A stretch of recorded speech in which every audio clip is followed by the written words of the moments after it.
سارے ووٹ دا وہ حقدار ہے جیندے دل چ خان دا پیار ہے جے کو مرشد خان نال پیار ہے سارے ووٹ دا وہ حقدار ہے۔ ابھی رات ہی ایک ملا کا کلپ سن رہے تھے جو کہہ رہا تھا کہ ہمارا ووٹ خان کے لیے ہے۔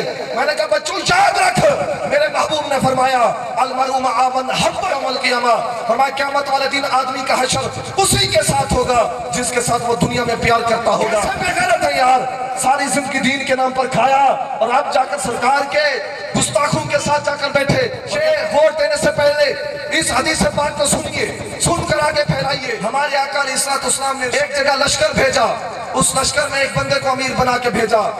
وہ امیر جب ایک جگہ پر گیا اس نے آگ جلائی اور لوگوں سے کہا کہ اس آگ میں داخل ہو جاؤ، میں تمہارا امیر ہوں، میں تمہارا قائد ہوں، میں تمہارا پیر ہوں، لہٰذا میری بات مانو، اس آگ میں داخل ہو جاؤ۔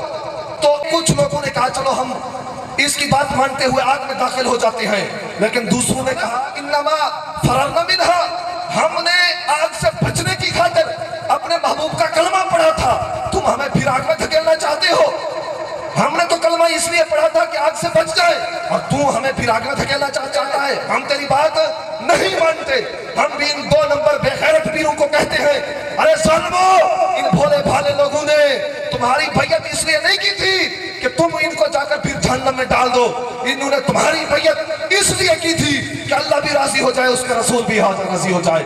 اب ایمان سے بتاؤ، جو پیر اور مولوی ہمیں یہ کہے کہ ختم نبوت کے غداروں کو ووٹ دو، کیا وہ ہمیں جہنم میں نہیں ڈال رہا؟ جو مولوی اور پیر یہ کہے کہ معاذ اللہ کہ تم آسیہ ملونہ کے اشعار کو ووٹ دو، کیا وہ ہمیں جہنم میں نہیں دھکیل رہا؟ انہوں نے کہا ہم تمہاری شکایت اپنے آقا کو لگائیں گے۔ جب پیارے آقا علیہ السلام تک بات پہنچی تو سرکار نے یہ نہیں فرمایا کہ تم داخل ہو جاتے، بس پیر تھا، بس امیر تھا، بس قائد تھا، تم اس کی بات مان لیتے۔ نانا، میرے محبوب نے فرمایا ان لوگوں کو جو داخل ہونا چاہ رہے تھے، فرمایا اے میرے غلاموں لو دخلتموہا، فرمایا اگر تم اس اپنے پیر اور امیر کی بات مان کر اس آگ میں داخل ہوتے تو قیامت تک اللہ تمہیں اس آگ سے نہ نکالتا، قیامت تک اللہ آگ سے نہ نکالتا۔ اس واسطے پھر فرمایا میرے غلاموں لا طاعت فی معصیت اللہ، فرمایا اللہ کو ناراض کر کے کسی کی اطاعت نہیں کرنی، اللہ کو ناراض کر کے کسی کی اطاعت نہیں کرنی۔